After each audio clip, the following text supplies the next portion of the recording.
Ciri-ciri orang sholat bersama setan. Salah satu cara setan menyesatkan manusia yakni dengan melalaikan manusia dari sholat. Setan akan senantiasa menggoda manusia agar sholatnya tidak sempurna, bahkan membujuk manusia agar ringan meninggalkan sholat. Karena itu, Rasulullah Shallallahu Alaihi Wasallam bersabda, jika panggilan sholat, adzan, dikumandangkan maka setan akan lari sambil mengeluarkan kentut hingga ia tidak mendengar suara adzan. Apabila panggilan adzan telah selesai maka setan akan kembali. Dan bila ikamat dikumandangkan setan kembali berlari, dan jika ikamat telah selesai dikumandangkan dia kembali lagi, lalu menyelinap masuk kepada hati seseorang seraya berkata, ingatlah ini dan itu. Dan terus saja dia melakukan godaan ini hingga seseorang tidak menyadari berapa rakaat yang sudah dia laksanakan dalam syalatnya. Hadis riwayat Bukhari. Padahal sholat adalah ibadah yang paling utama dan yang pertama kali dihisab. Tentunya setan tidak akan mudah membiarkan manusia menyembah Tuhannya. Setan akan terus menempel bersama orang yang salat agar syalatnya tidak khusyuk. Dinukil dari buku karya Dr. Hasan El-Qudsi, 60 kultum dan tausiah terbaik sepanjang masa, disebutkan ada orang-orang yang sholat bersama setan ini. Mereka adalah sebagai berikut: 1. Orang yang was-was dalam niat, setan membuat hatinya was-wasan dan tidak yakin niatnya telah sempurna. Mengulang takbir berkali-kali, hingga imam rukuk bahkan sujud, ia masih saja dipermainkan setan dalam niat dan takbirnya. 2. Orang yang ingat itu dan ini saat tengah sholat, setan akan mendatangi manusia untuk mengingatkan berbagai urusan, hingga sholat seseorang menjadi tidak khusyuk. Dikisahkan suatu hari Imam Hanafi didatangi seseorang yang kehilangan barang.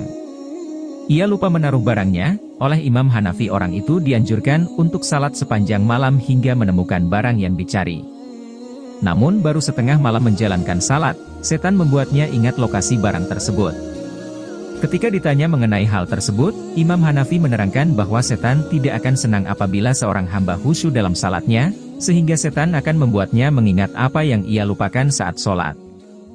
3. Orang yang merasa ragu buang angin. Perasaan ragu buang angin atau tidak adalah sebuah gangguan yang setan hembuskan untuk mengacaukan sholat seseorang. Rasulullah Shallallahu Alaihi Wasallam bersabda, jika salah seorang di antara kalian merasakan hal itu, maka janganlah membatalkan syalatnya hingga dia mendengar suaranya atau mencium baunya tanpa ragu. Hadis riwayat Ahmad.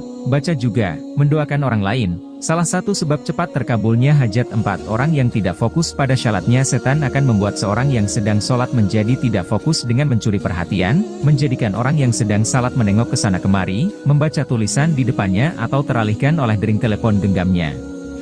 Dalam sebuah hadis yang diriwayatkan oleh Aisyah radhiyallahu anha, ia berkata, saya bertanya kepada Rasulullah tentang hukum menengok ketika sholat.